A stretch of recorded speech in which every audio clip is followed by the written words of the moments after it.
लमका की गोलका? लमका 3 रुपया। आ गोलका वो 3 रुपया। कहाँ से ले आइल बड़ा? लमका की गोलका?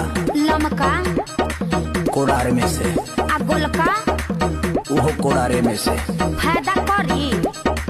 लमका की गोलका? लमका भरपूर। आ गोलका वो भरपूर। ई पाकी कैसे?